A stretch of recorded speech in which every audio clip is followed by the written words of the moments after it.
Ladies and gentlemen, welcome back once again to our semi-regular, mostly weekly series, the Mod Zoo Hangout. This week, we're going to be discussing one of the more iconic cases. Bill fell in love with this. A lot of people fell in love with this. Over 11 years old, you said, Bill. And the Silverstone TJ07. And Bill has got one set up there. You can see it right next to him. And I mean, just look at that thing. This is something that we've been seeing, again, for over a decade. And it's just been an icon in the computer modding world for years. And I really don't have much more to say about it other than to hand it off to Bill. We're going to be discussing this case, and fortunately we have one of the designers, if I'm remembering correctly, with us, and we're going to hear a bit of the story. We've got Tony from Silverstone, and he's joining us from Taiwan, and it's 6 a.m. in the morning, so please be kind to Tony in the chat, everyone. And we have Justin Olhsen in Sweden, and it's just past midnight there. Both these individuals are dads of kids that they don't want to wake, and we don't want to upset their spouses. So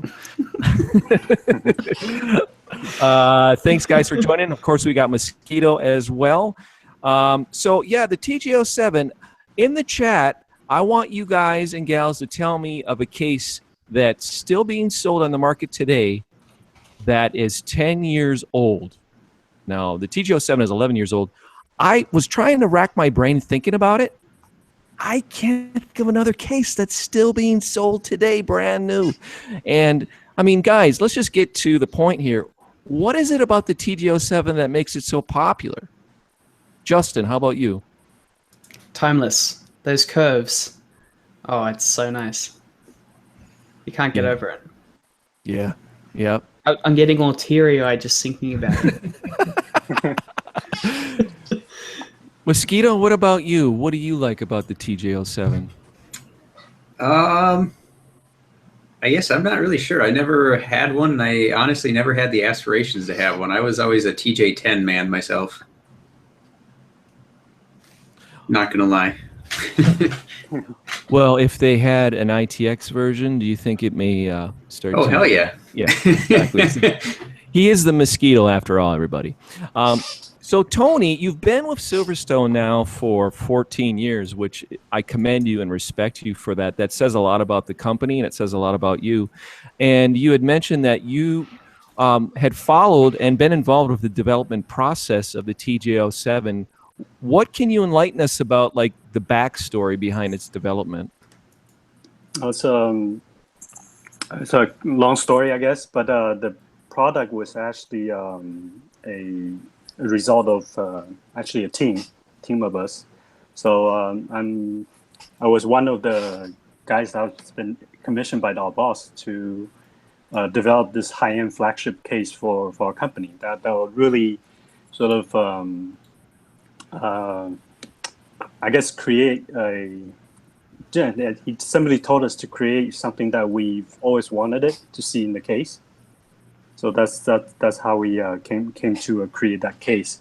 And the inspiration for the design, for example, on the styling was came from those high-end audiophile components that you see, those really nice receivers.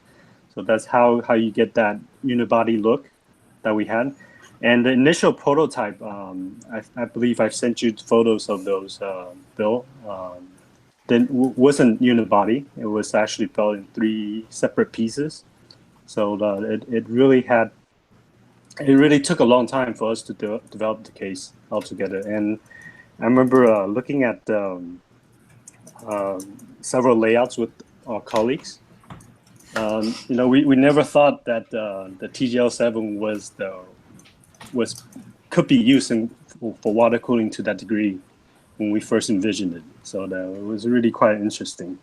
So I'm not sure really how to start by just, you have the photo over there. It shows 2 different prototypes.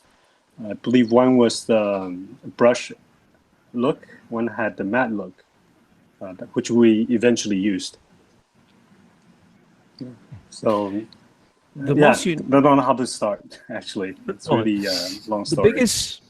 the thing about the chassis that's so unique, and to this day, correct me if I'm wrong, I don't know of another manufacturer that's done the same style where you call it a unibody style, where you see the top, the front, and bottom are all one piece. And it's So really hard to do. Yeah. yeah, I imagine. But who conceived this idea of doing it that way? Because once you figure out the manufacturing process, you're actually saving in time and parts because it's all one piece that's stamped and then it's bent. Yeah, it's like I said, it was we had three of us, all product managers at the time, that we conceived an internal layout like that. The exterior styling was handled by our then engineer responsible for the project. He drew his inspiration from one of the very high-end audiophile components that had that similar look. I think it's from maybe one of the Marantz. I don't know if you guys seen the design. They had rounded curve on both sides. So that was the look that we were trying to go for with the TJ07. And with cases at the time, we had this, what we call the golden proportion, a look of golden proportion. So you have to have the certain height to match the width of the front panel to have that really nice look. And that was the look that we had at the time with the TJ03, for example, and later even TJ09, TJ10 had that golden proportion. So that's how we came up with that look at first. And we weren't sure if the unibody design could be achieved. So that's why one of the prototypes we actually had sent to a Maximum PC. It wasn't unibody at first, in competition for their Dream Machine build. So, Oh yeah, I remember that. What year was that? Like 2006 or 2004 7? Dream Machine. Oh, okay. Yeah.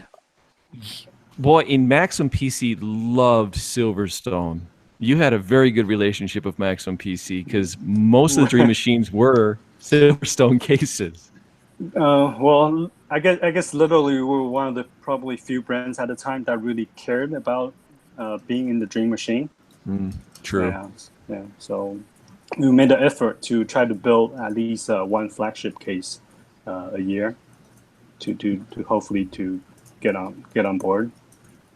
Well, that was a great marketing tool because that issue of Maximum PC was like the coveted issue each year that everyone was like, what's going to be the Dream Machine build? What are they going to use for a case? Which, how many video cards, which motherboard manufacturer they're going to go with. And I remember when Gordon was working at Maximum PC. You know Gordon? Right. Yeah, I know. Yeah. Unfortunately, he's not there anymore. He's at PC World now. And he's been trying to convince PC World to do cool things like Maximum PC used to do. That was, what a great way to get the word out. And it's funny, when you said Marantz, I've actually got a Marantz tuner up on... Okay. And I was about to... I thought I'd bring it down. Why you think the TJ07 looks good. Yeah. Also, in some ways. We've actually worked with Marantz as well. And one of their the senior managers anyways, he loved our design. This was actually before TJ07. So we knew who they were, and we actually built a HTPC that was modeled after Marantz because they wanted to have an HTPC that would have the same or similar look as their amplifiers. But then at the time we had HTPC only in very square design. So if you look at maybe the CW02 case, you'll also see a little bit of that rounded look as well. See, and the HTPCs are actually the things that attracted me the most to the Silverstone cases. I think my first Silverstone case was an LC16M, which was the one that had the multifunction dial on the side and then the LCD display in the middle. Right. I had that case for a long time. And I think not many people realize that the LC16 and also the LC17 HTPC cases, they had their power supply positions and the motherboard position swapped, just like the TJ07 actually. So they all have something related. I remember that when I first started building it, I put it in there. I'm like, wait a minute. Yeah. This is backwards. Yeah. And it worked out well for that case. And actually, many of the cases nowadays usually see the power supply on the bottom instead on the top. Yeah. As it turns out, maybe you had it right all along. Yeah, I think was ourselves and Antec that had that power supply position swap. That I think they did it with the P180. Mm-hmm. That was a case design also in part by I don't know if you guys remember this guy, Mike Chen from silentpc.review.com. Yes, I hope to actually have him as a guest to give us a story on his involvement with the P180. Okay, yeah. Have you gotten in contact with him? You know what? You could probably help me out. I tried emailing him. I know he's really busy building a house at the moment. Yeah, in some rural area. Yeah.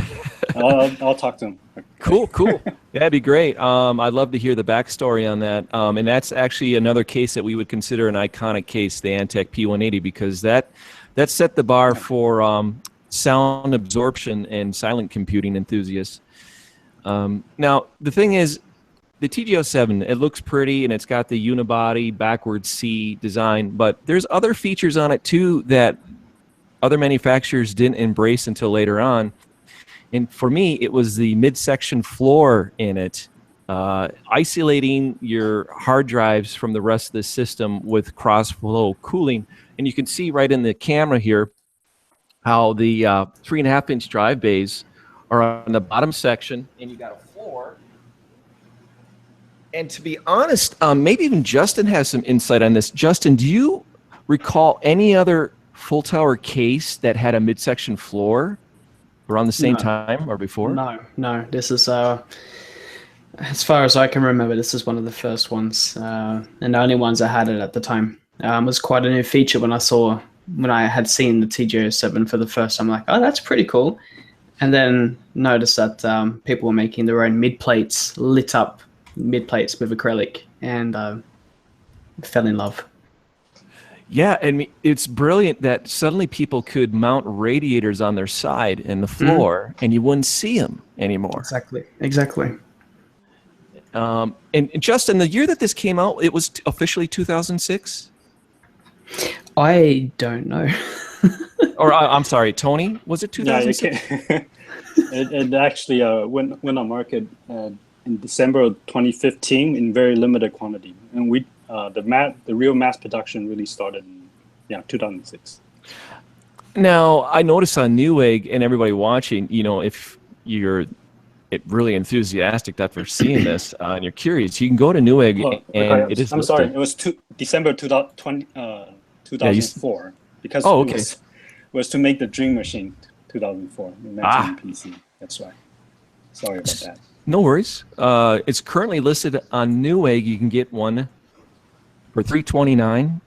And Tony, they are officially still making the TJ07 in the factory? The production for this actually ceased already. We're just selling the remaining stock. Oh, so your last opportunity to get a new one. Yeah. Now, is that a reflection of how our market is kind of getting away from full towers? I guess for us, we saw the demand for full towers really decline quite a bit, but I think that also is a result of more players jumping in. Yeah. From our side. Yep. Fantex. Moss, do you recall Fantex was going to discontinue the Primo, in-through Primo? I had heard about that, yeah. Yeah. I mean, that didn't even have that long of a lifespan, and that was their first tower to release. Justin, have you ever seen the Fantex Primo in person? I have. I've been pretty close to purchasing it once or twice. Yeah. I've got one behind me, the first one that came in the States, and it is for the price when it came out, and it was a competitor to the Corsair 900D. I think it was like a $900 cheaper and offered more configurations for cooling options. Yep.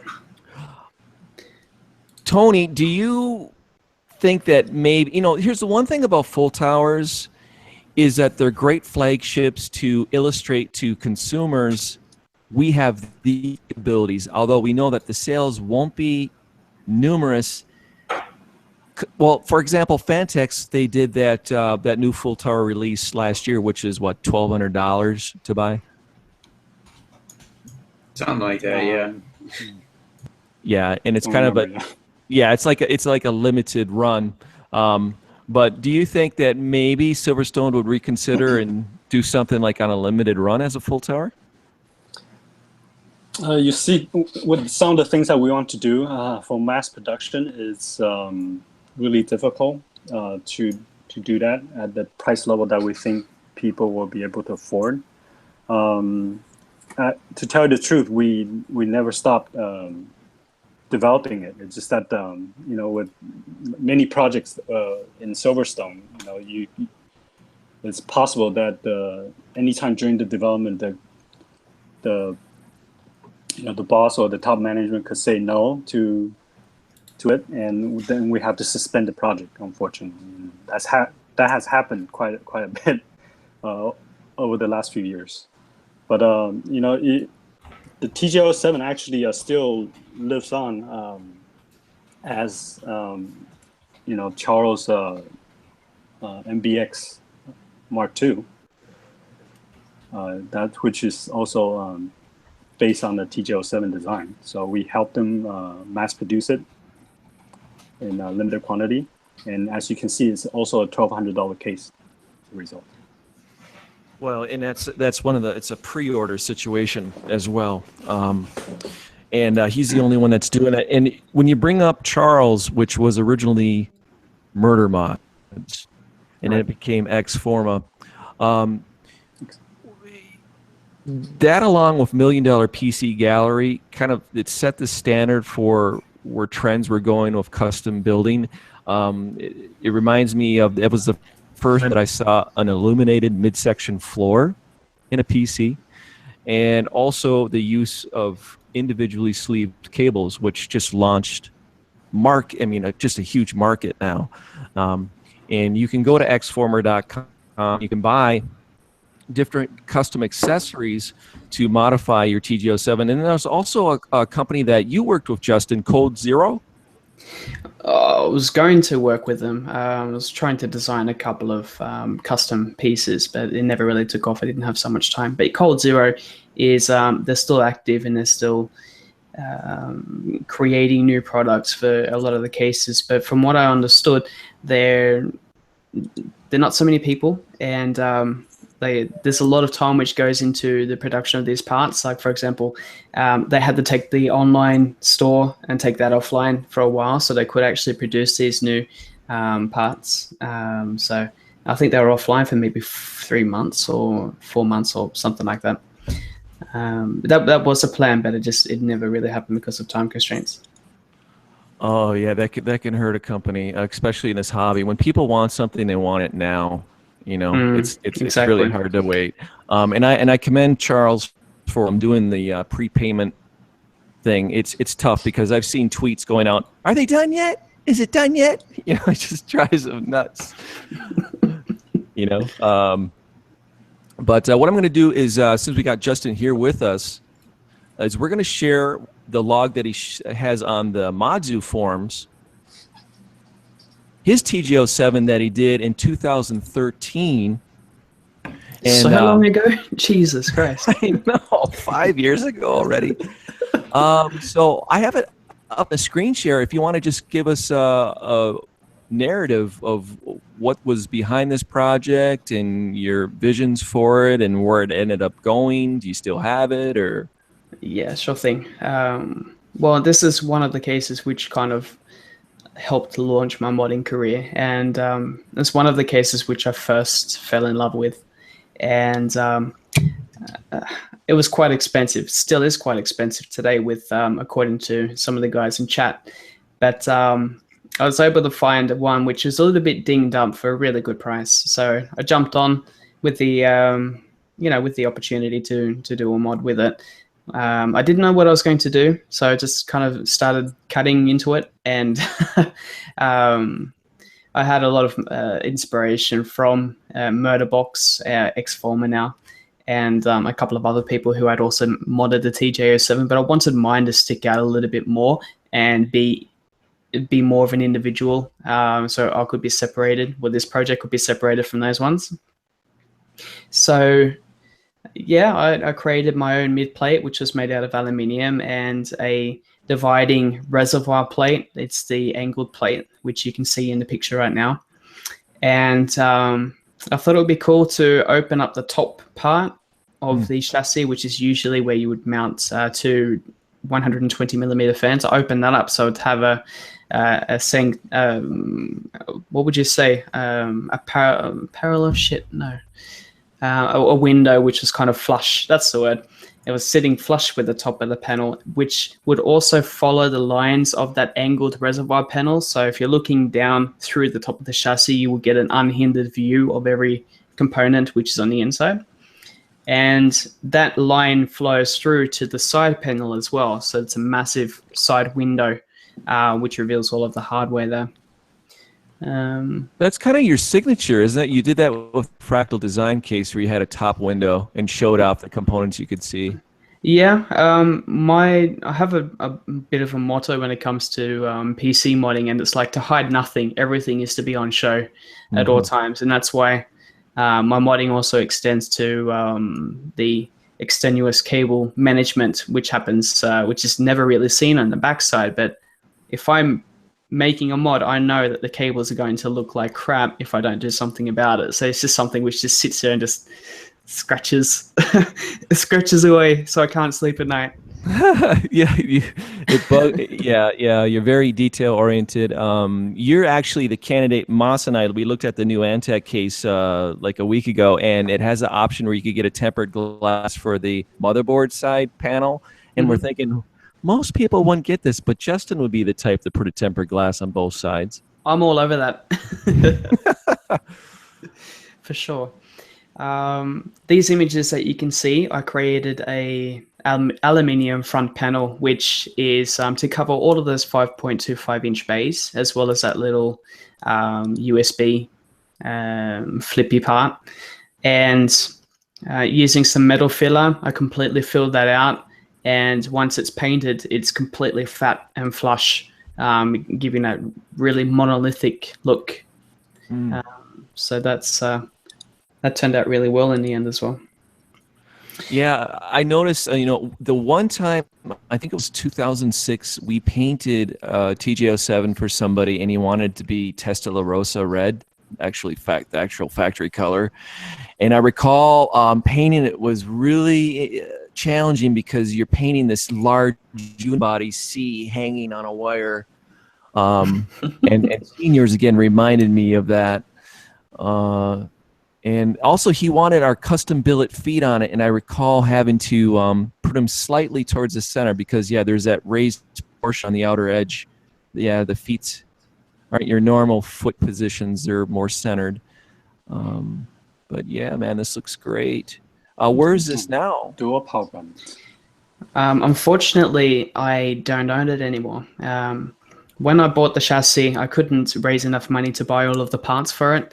So during the modding process, I threw out an advertisement on local Swedish forums and said, hey, I'm doing this project. I can't finish it without someone's help. If you'd like to own the PC, then you can buy what I've already done, and then I'll complete the build for you. So a friend of mine then jumped in. He said, hell yeah, I want a piece of that. So he he threw some money at me, and I bought the parts, and I got it finished. Do you know the modder? I think he's in Belgium. Alan, L-A-A-I-N, Alan Simples. Yep. Okay, if I'm wrong, but didn't he do a TJ07 several years ago? And what he did on this portion, what we're looking on the screen, is he created like an individual cooling like drawer that would go in and it could pull the entire liquid system out.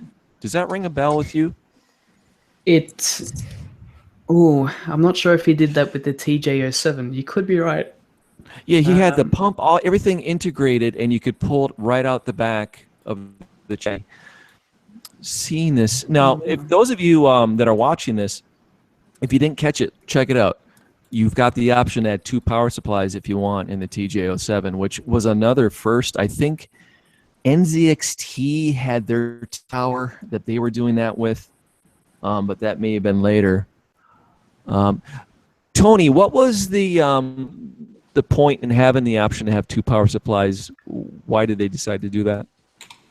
We thought that the power supply, well, at the time, the biggest power supply we had on the market, I believe, was 650 watt at most, right? And SLI was just taking off also at the same time. So, yeah, we actually had envisioned a few scenarios where people could use 2 power supplies, and there was enough room for it because we insisted on having 120 millimeter fans on the bottom for the drive cages. So naturally, you have extra room there for the 2 power supplies. And actually, also, I don't know if you guys remember, even far back, maybe in late 90s, there are some full towers with 2 power supply brackets in them, like from InLights or something. I don't know if you guys remember those. Well, NZXT had that just monolithic all aluminum tower. I don't even remember the name. I had done a review on it many years ago. It was this big black beast that had the option to have 2 power supplies in it. Yep, I've got a Lian Li sitting just over my shoulder. Yeah, they have it. Yeah, almost forgot about them. Are you and Lee? Are you and Lee good friends? Silverstone, Lian Li? No, they think we copied them with the TJ07. Say that again. Is a very funny story.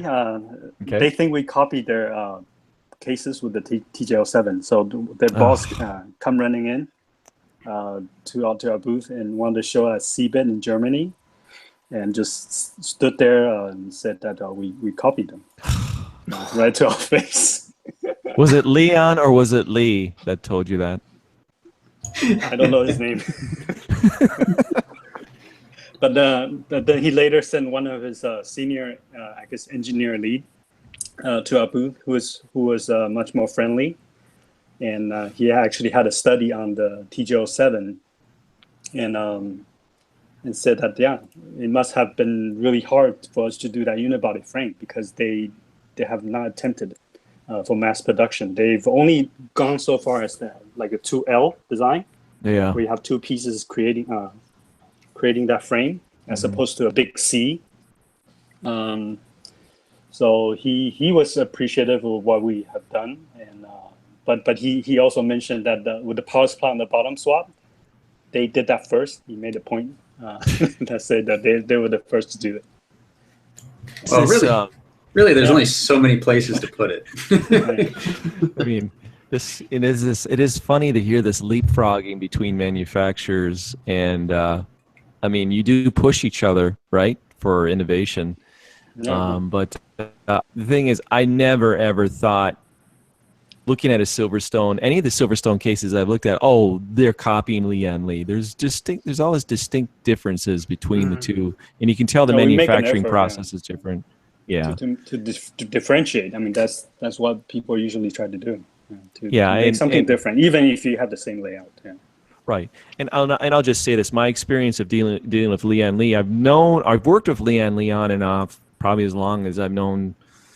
Well, Tony and I don't technically know when we first talked to each other, but we've known of each other for years. And like I said at the beginning of this hangout, Tony's been with Silverstone for 14 years. Lian Li, I've probably met six different marketing reps that have worked for Lian Li over that time period, whereas Tony's still at Silverstone. So what's that say about Silverstone? We survived. Oh yeah, I mean, you realize what it takes to survive. It's just, for example, you joining us today in the hangout. You know, it's early in the morning there, and you're here to promote your brand and educate us about it. So it's great. Is there anything else that you wanted to share story on the TJ07 with us? Me or Tony? Tony. Let's see. I have let's see if this works. You guys see this? So this was one of the HTPC cases I was talking about.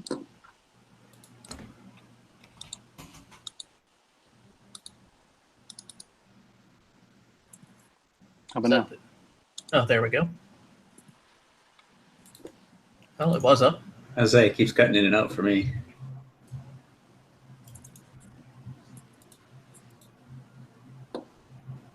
Yeah, fine. Okay, so if you guys don't see it, that's fine.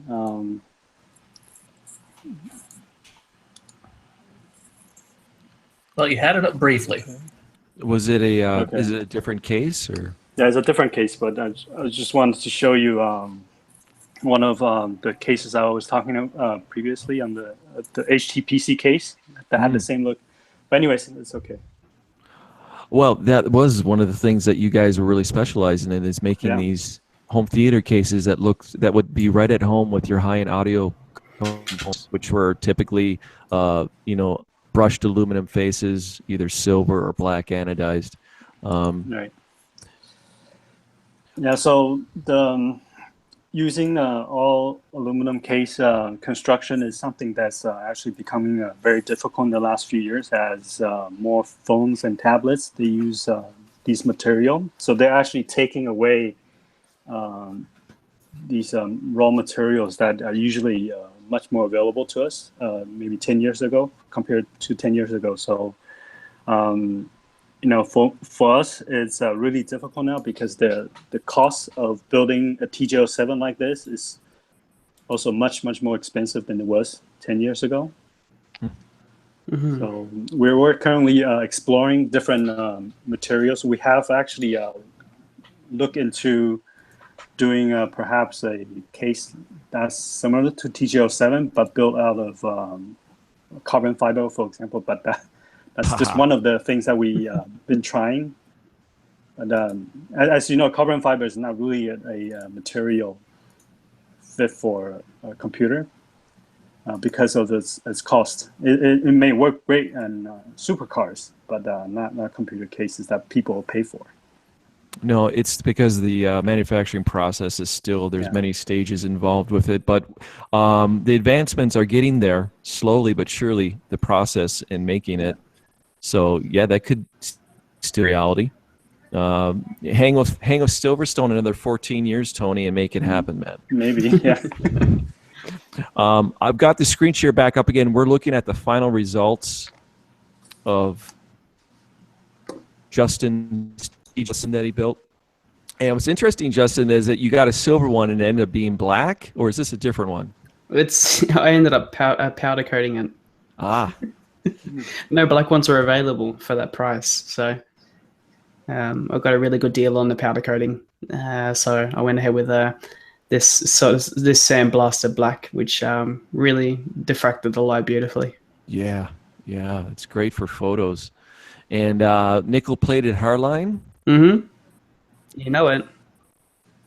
Yeah, you did a lot of work. I mean, the duration of this must have taken how long? I never counted. Just like us. Don't want to count either. No. You start putting a number on things, and it can get quite depressing. It's like Steam when you play your favorite game for 400 plus hours. You're like, shit, I've got to do something with my life. It's quite a few hours I have went into this one. Now, something I noticed here, you're just using distilled water here, and then a lot of your builds later. Are you a fan of just using distilled water, or have you gone into like using the pastels and that as well? I don't really find that there is a favorite coolant which is used. I find that the build predicts what coolant I use. And with this one, it's a very understated. This is pretty much just before the RGB explosion hit the market, and everyone was starting to use RGB, throwing in LED strips, and just making these rainbow, vomit explosions. And I wanted wanted to take a bit of a step from that, and so I do have an RGB strip in here, but it's a white tone, and I have the white button on the front as well, and no, just clean black and silver, and that's reflected with the tubing and with the coolant. It gives a really nice contrast, even though there is no contrast. It's looking in between the details to find the beauty. See, I'm getting all teary-eyed again. This is not fair. I miss this build. Yeah.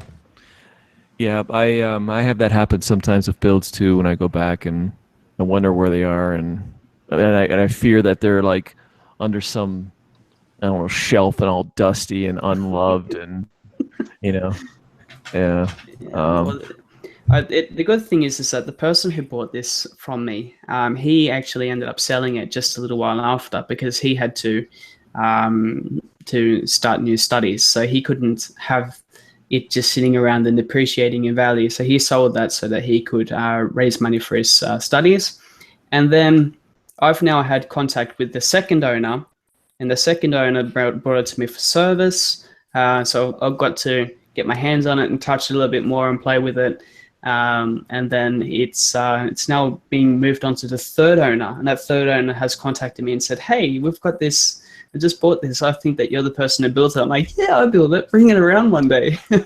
So it's still circulating around, and the Swedish community is very tight knit and very welcoming. So it's very nice to be able to have that TJ still floating around sometimes, and people recognizing it as my project. It's really heartwarming. Yeah. And you know, we commend you too for keeping your photo hosting going. Yeah, thank you.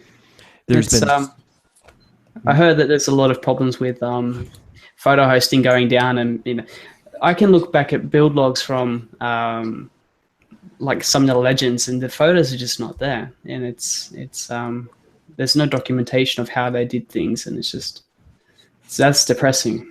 It is. Well, if you ever run into problem, we can help host on our side. Yeah. Oh, fantastic. That is wicked awesome to hear. That's great. That is awesome. Yeah.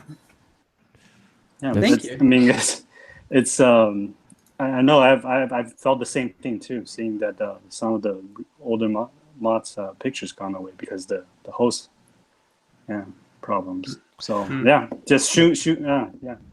Cool. Does that go for everybody? Anybody? Sure. Cool. If you have a Silverstone mod that you want us to help host, we'll do it. What about this deep cool one I'm working on? Does it have a Silverstone in it? No, it doesn't. Like a fan of Power Supply? Yeah. No. Oh, hey, there you go. I'm kidding. I'm kidding. You know, one thing I forgot about the TJ07 is that the rear exhaust fans are 92 millimeter. Talk about a rarity. You don't see 92 millimeters used anymore. So you're kind of like correct. You're creating a dedicated market there for Silverstone with replacing those fans. But if anybody has any questions for anybody before we end the hangout in about 15 minutes, just post them in the chat. We thank you everybody for tuning in today and watching. What I want to ask Tony, since he's here and he's been a Silverstone for over a decade, is Tony, how did you get involved with working for Silverstone? I used to run a online store. It's a very small online store, and I was buying these actually even before Silverstone formed in 2004. I was buying stuff from Thermaltake USA, Cooler Master USA, Zalman, NMAX, for example. They were all located in the Los Angeles area. So I had gotten to know many of the people there, and I don't know if you guys all. Oh no! Oh no! We'll have to come back. We'll wait for him to come back. Oh well, he'll come back. Weird. Lee and Lee found him. Yes, exactly. He was either Lee or Leon that shut him down. No, what do you guys prefer in the chat? Are you a Leon Lee fan or Silverstone? Yeah, it all depends, on both of them. I think Leon Lee's full towers, aren't they? Moss, they're still building new full towers, right? Maybe they're building awfully large case/desks, if that counts. Oh, that filled the gap. Yep, that's taken the gap. Yeah. No, we'll have to ask Tony about the desk and his thoughts on if he can make it back with us. If Lee and Lee have got these rectangular dual chamber cases, the PCO11, for example. Oh yeah, that's right. And there's an ITX version, and I think most of those cases take an SFX PSU or SFXL PSU. And then they've got the you built one. desks. I think Mosquito built one, didn't you? I had one of the wall PCs from them. I don't think we ever had. Well, maybe I think Stu may have had the review on the more cube style one, like whatever it was. It was the PC08S or W or something like that. Justin, have you done a Leon Lee build? Ooh. Not yet. All right. Hello. Tony, you're back. Tony. Made it back. Yeah, don't know what happened here. Something with our internet here in Taiwan. I said I just figured Leon Lee found you, so. Okay, so what did I get cut off from? You're just how you're going to start working for Silverstone. You had your own store going. So anyways, when the team from Cooler Master, that were responsible for making those beautiful Cooler Master aluminum cases back then. They were called ATC 200, 100, and all of that. Those cases. When they decided to move out to form their own company in Silverstone, I offer myself to help them from the USA side, and that's how I got into Silverstone. That's a wise move.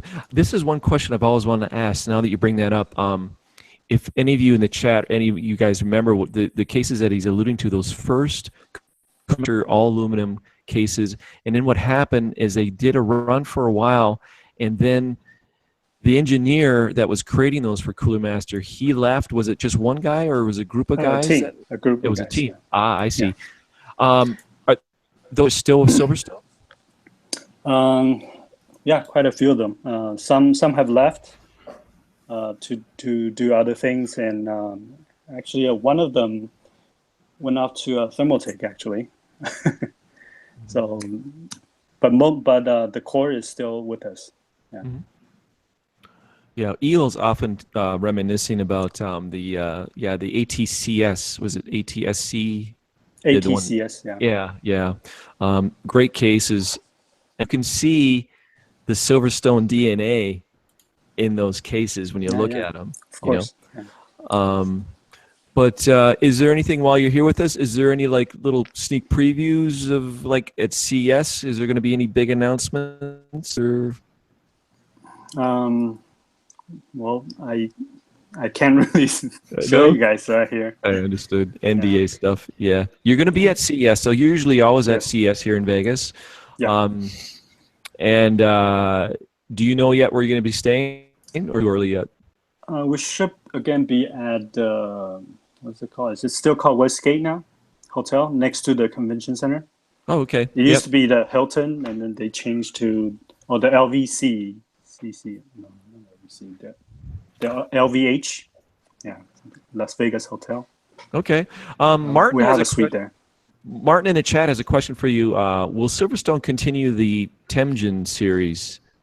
I did not like the last version very much. Yeah, we had two TJ12 on display at in 2011 and again in 2014 or 13. Don't remember. Those projects were halted because of reasons related to mass production difficulties, and also the one we showed recently, the TJ12, was too big to be shipped. Oh, it too big. would require crates, to ship them. So we didn't want to do something that was just for show and not something that people can reasonably buy. I think that's one of the things that we try to not do, to create these $1,000 cases. That's great for wow factor, but not really many people can afford. No, that's true. I mean, Moss and I started doing these live overviews of new cases, and they've been pretty much budget ones. It seems that's where the market's going. You know, that's like $59 to $69, $79, sweet spot for pricing, and that's great because it opens our hobby to more people's, what they can afford. I mean, there's nothing wrong with that.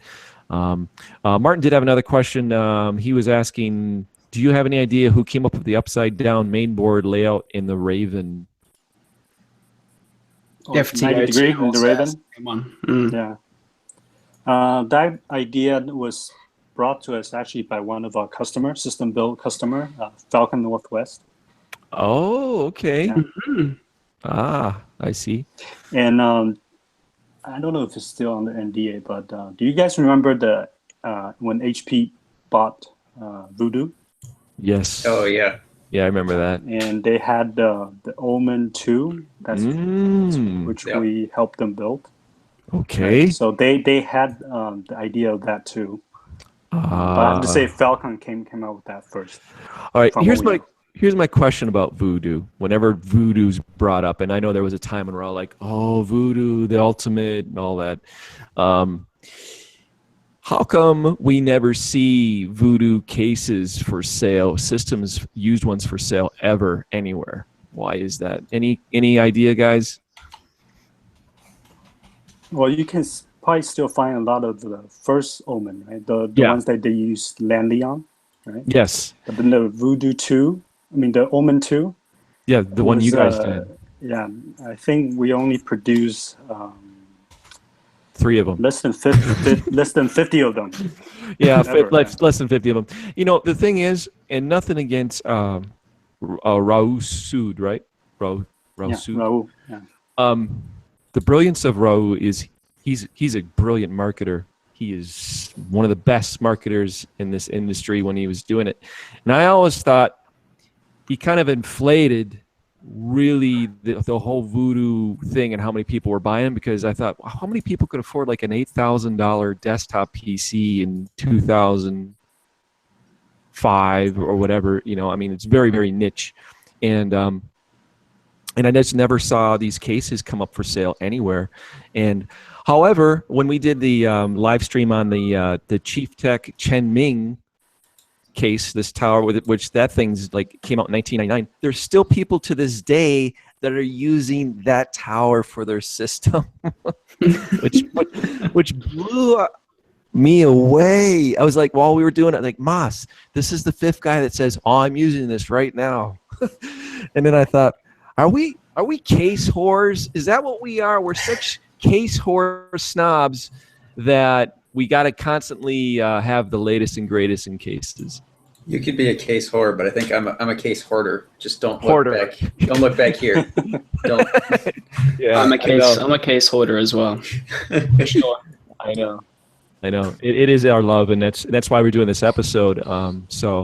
But we're gonna close out here soon. Lufty has a question. Will Silverstone move towards making a micro ATX Temjin? Is that how you pronounce it? Temjin? Yeah, Temjin.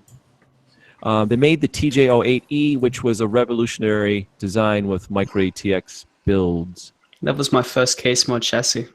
TJ08? Yeah. Yeah, the TJ08. The E version, the Evolution. Yeah. We actually had a TJ08 Pro that was sort of suspended now because of the also cost overrun issues.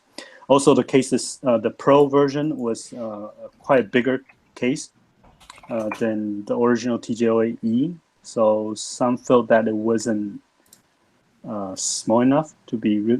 It's almost a mid tower. So that sort of go against what the TJ08E stood for. But had we released that Pro case, it would have been probably $200, close to $200 retail. So that's probably one of the reasons we couldn't bring it to the market. Yeah. Right. Okay.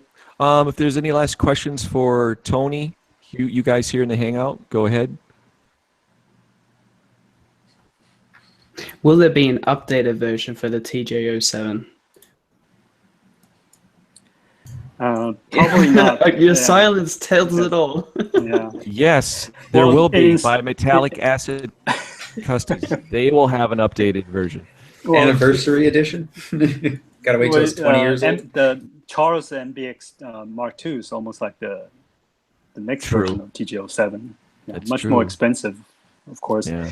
And we actually had the TJ11, which had the unibody frame design. It's just a even bigger case than the TJ07. So actually, if you look at the size of TJ07 nowadays, that could be considered mid-tower by today's standard. Pretty much. It wasn't very big. Yeah, I remember the TJ11 because that one, I think I liked that one more. That one was the one that had the more segmented side vents on the bottom section, right? Like with the slanted section. Yeah. Apart from the fact that it was monstrous, I think that was my preference over the TJ07. Yeah. But I thought the TJ11 had too much of a 50s Art Deco vibe going on. You know what? That's probably why I liked it, actually. Yeah, exactly. Yeah, maybe that is.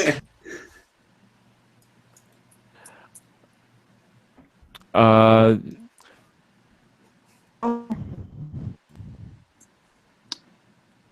you asking me? Yeah. Hello? Are you a car guy at all? Are you into cars? A little bit, yeah, a little bit. What kind of cars do you like? What cars I like? I used to be a Honda fan, but I'm now a Ferrari fan. They do make great cars. Can't afford them. Yeah.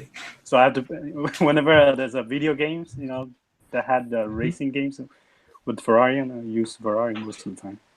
Yeah. Oh yeah, I could see that. Justin, I can tell you're a car guy too. I like the look of supercars. I don't really have any preference. So I would say that Aston Martin DB7 with the sleek design and that big front grille kind of really that is kind of like a 50s design as well, but it's not with the big. It's not too in-your-face, audacious type of Art Deco. It's really subtle in all of its ways. Yeah, I think, kind of, the DB8, the DB7. What about the Koenigsegg? Koenigsegg? Huge fan of those. Yeah. Have you seen anything about Justin? He's from Australia. He's living in Sweden. And have you seen any of those cars driving around Sweden? No, Koenigseggs. No, I haven't seen one. Yeah. I don't think anyone here has got the money to purchase one of those. They're quite expensive. Yeah. All right. Cool. Tony, is there like any current product out on the market you want to talk about before we go? Like, is there a mid-tower or any other cases that you want to mention? For those that like the unibody design from the TJ07, we actually have a mini ITX case with unibody frame. It's the FTZ01, a small form factor case. So yeah, if we've been doing unibody because a lot of people might not realize that we're still doing it. Even though the TJ07 production has ceased. Yeah, along with cases like FT02, for example. I love that. We're still hanging there. Yeah, but a mini ITX costing $150 or more is pretty tough to sell. So it's hard for us to market cases like those nowadays. Yeah, that's understood. Yeah. Well, there is the end case, the crowdfunded end case that's been going on for a few years now that I'm still mystified that people can get $250 for them on eBay. But hey, that's more power to them. The fan projects are very exciting for people. And we realize that those projects can survive on the market because they have I guess people have different expectation from them. But you know, something that we create as manufacturers, you know, people expect us to, you know, come out these products with a certain price point, you know, and we can't make the same, I guess, products. I mean, Encase is great, but I would imagine if we had released it, a lot more people would be complaining to us about you know, the fitment issues of the components interference and all sorts. Oh, yeah. So we understand that. Yeah. And hopefully we can do more. Yeah. Where can people find you, Tony? Is I presume Silverstone has a fan page and they're on social media? Yeah, we have a Facebook page. And yeah, if anybody interested, you can write to us there.